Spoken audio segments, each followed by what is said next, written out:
la thématique du sel, prendre soin les uns des autres.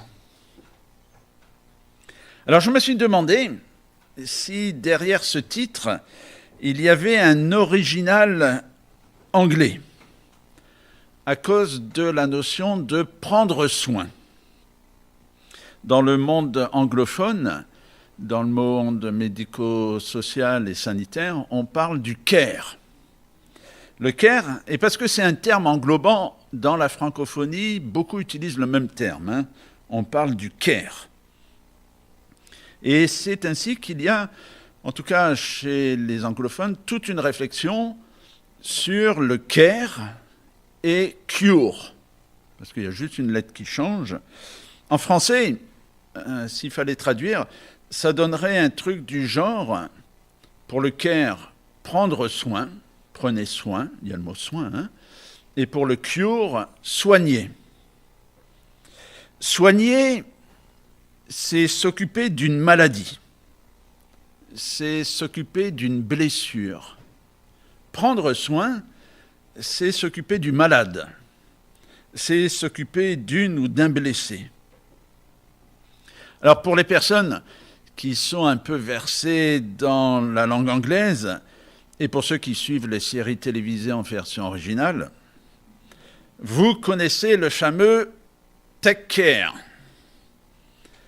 En français, « prends soin de toi ». Ou alors en vrai français, « rentre bien ». Ou alors « fais attention ». Ça c'est plutôt le côté enseignant, professeur, quand on veut attirer l'attention de quelqu'un. Peut-être que vous connaissez mieux la version négative, I don't care. Alors je vous le fais en gentil, J'en ai rien à faire.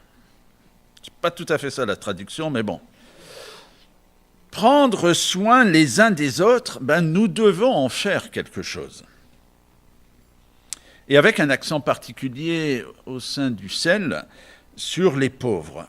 Prendre soin les uns des autres et être attentif aux pauvres. Alors je vous propose la version abrégée des béatitudes qui se trouve dans l'Évangile selon Luc.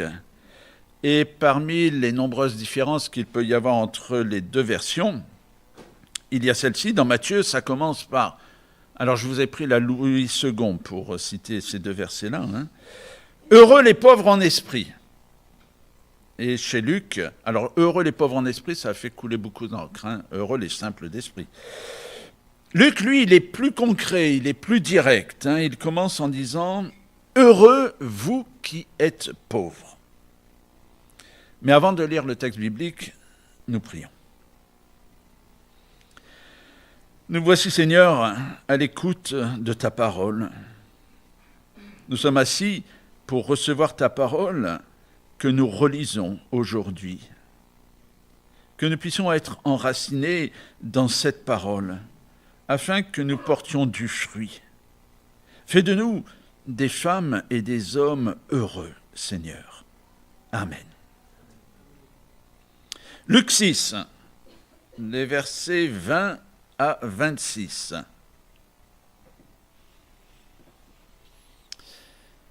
Jésus regarde ses disciples et il leur dit « Vous êtes heureux, vous les pauvres, parce que le royaume de Dieu est à vous.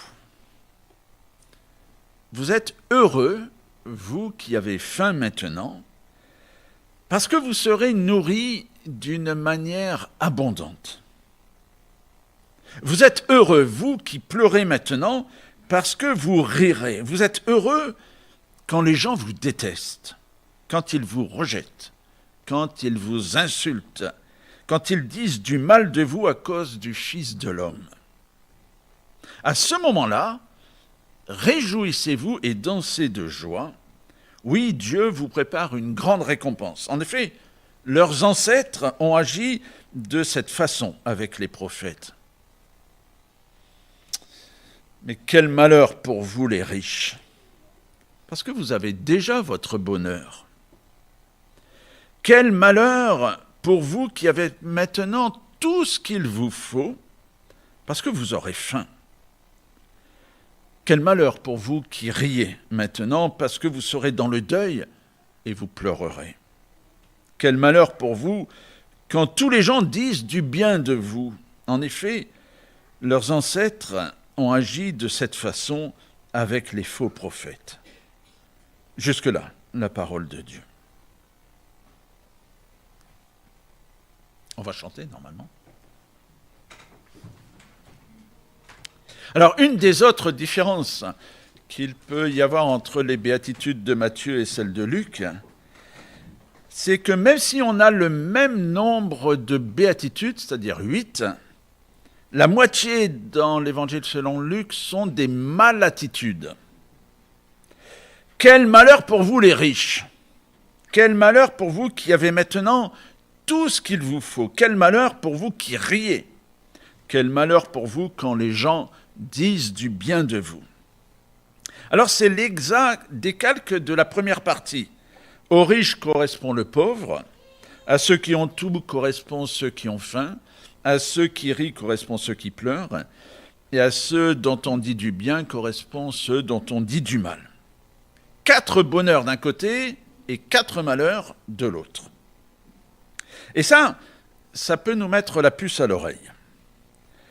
Les discours qui se terminent avec des bonheurs et des malheurs sont un style qui est bien connu dans la Bible. Vous en trouvez une version simplifiée à la fin du livre du Deutéronome, au chapitre 30. Moïse dit « Israélites, voyez, aujourd'hui, je mets devant vous d'un côté la vie et le bonheur, et de l'autre, la mort et le malheur. » Alors Deutéronome, c'est une reprise du livre de Lévitique. Et dans le livre du Lévitique, dans ce qu'on appelle le Code de sainteté, au chapitre 26, c'est la fin du Code de sainteté, ça se termine avec toute une liste de bénédictions et toute une liste de malédictions. Et nous savons aujourd'hui que c'était la structure des traités d'alliance du Moyen-Orient ancien. Quand un souverain faisait une alliance avec quelqu'un d'autre, il faisait un texte, et le texte se terminait par les effets qu'on pourrait avoir si on respectait ou pas le traité, des bonheurs ou alors des malheurs. Finalement, ces traités d'alliance, c'est comme le Doliprane. Ah, vous voyez pas, il est à l'envers, excusez-moi. 500 grammes pour les maigres. C'est ce que le médecin vous prescrit contre la douleur, pour vous soigner.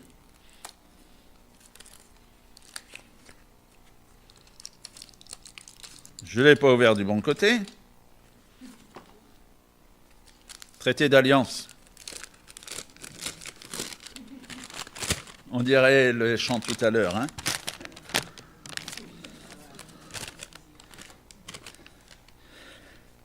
Nos contrats d'alliance, les notices des médicaments, écrits en tout petit, hein, c'est comme sur les ordinateurs, personne ne les lit. Alors, il y a les effets positifs. Hop là, j'ai mis la main malencontreusement dessus.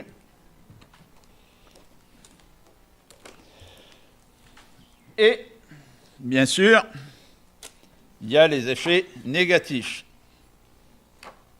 Les plus et les moins. Voilà. C'est-à-dire, quand vous vous faites vacciner, par exemple, l'infirmier ou l'infirmière, parce que c'est les infirmiers et infirmières souvent qui font les vaccins, vous dira, vous prenez du Doliprane pour éviter d'avoir mal, parce qu'après... Donc ça, c'est l'effet positif du Doliprane. Ça empêche d'avoir mal. Mais si vous prenez trop de Doliprane, c'est écrit sur toutes les boîtes de Doliprane, il y a un effet négatif. C'est le foie qui est atteint. Prendre du Doliprane, ça a un effet positif.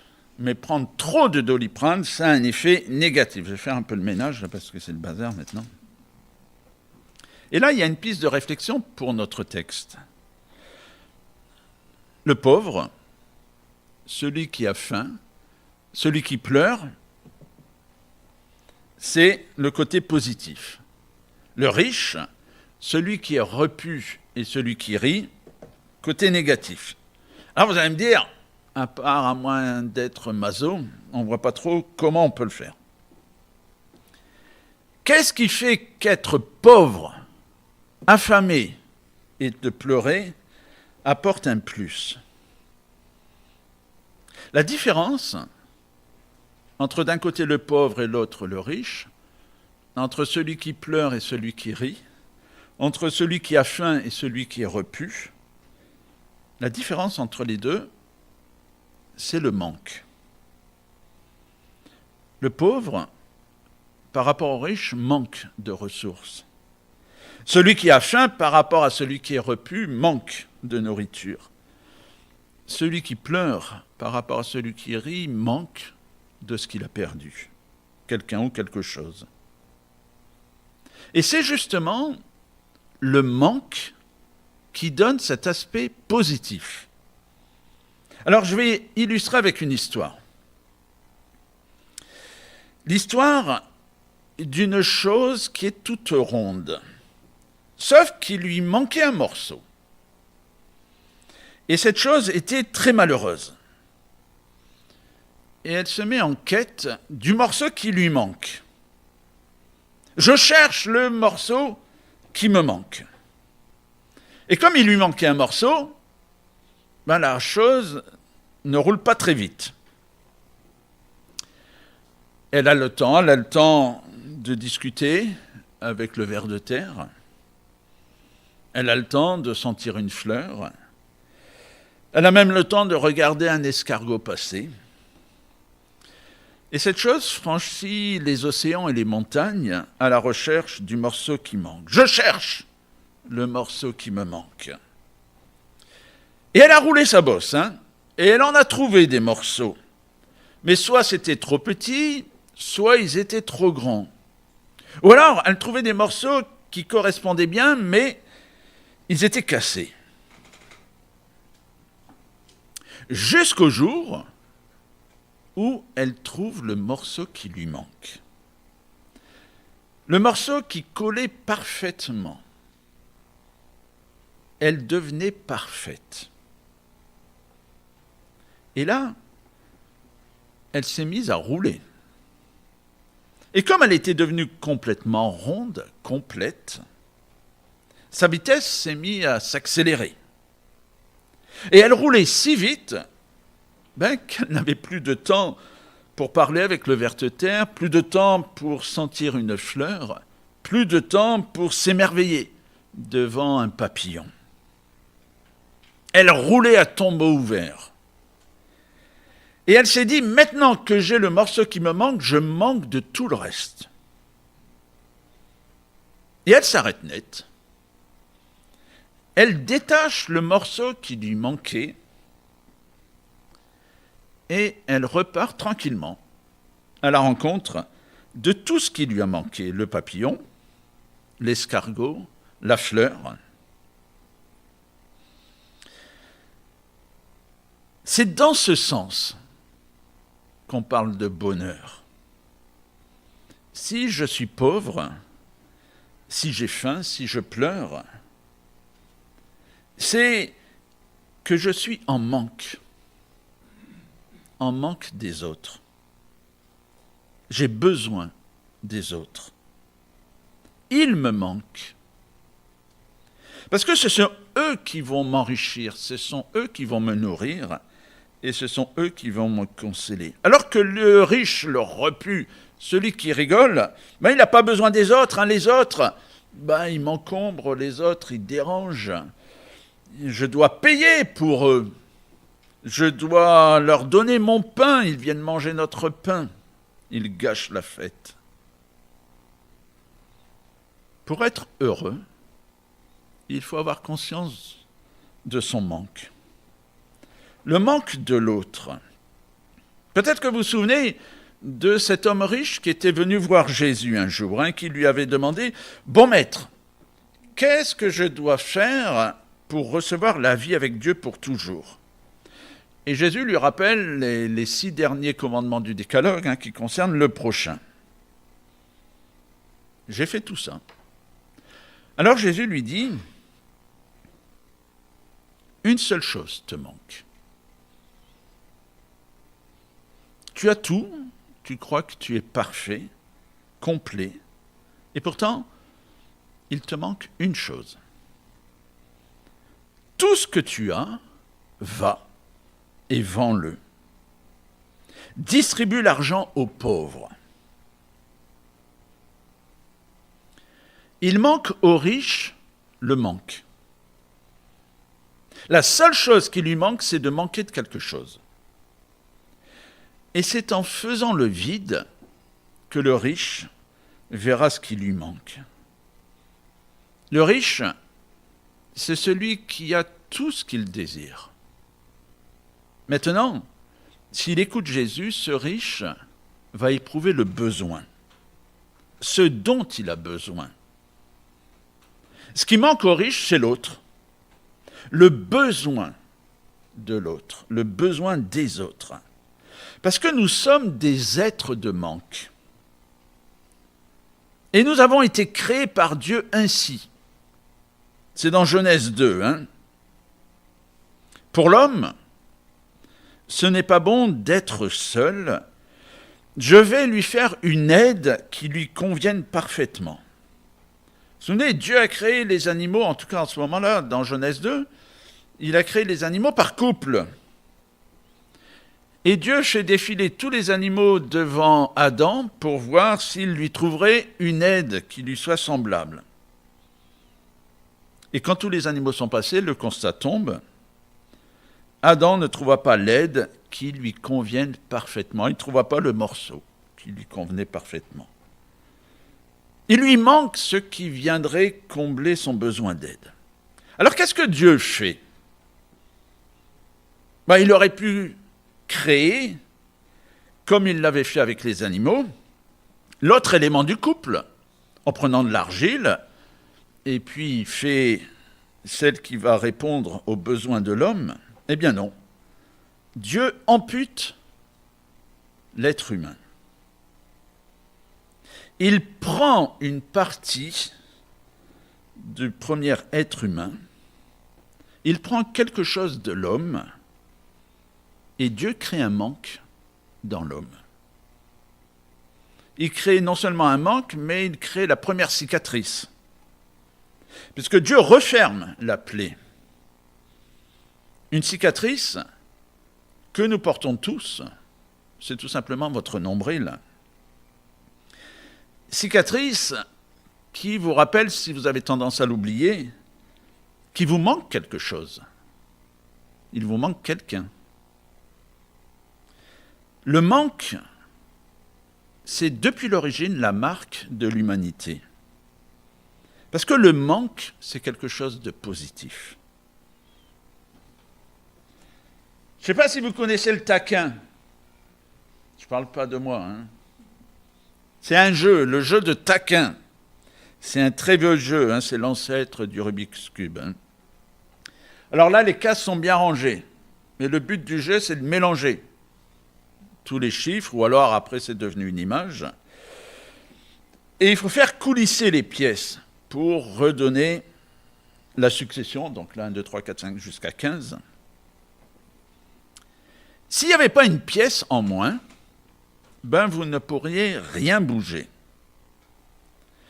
Si tout est rempli, vous ne pouvez pas réordonner les choses. Et c'est tout simplement parce qu'il manque une case qu'il est possible de déplacer les morceaux. C'est grâce au manque qu'on peut construire sa vie. C'est parce qu'il nous manque quelque chose qu'on peut être heureux. Nous avons besoin des autres. Nous devons prendre soin les uns des autres. Alors peut-être que ça peut faire peur d'avoir une case en moins, il y en a qui l'assument très bien. Alors dites-vous que cette case vide, c'est le tombeau de Pâques. C'est une case vide, le tombeau est vide. Le premier constat de la résurrection, c'est qu'il manque le corps de Jésus. Nous connaissons le don généreux de notre Seigneur Jésus-Christ. Il était riche, mais pour nous, il s'est fait pauvre, afin de nous rendre riches par sa pauvreté. Celui qui était Dieu s'est fait homme pour que par sa mort, nous puissions recevoir la vie pour toujours. Et depuis ce jour, Jésus nous manque et nous l'attendons. Heureux vous qui êtes pauvres. Amen.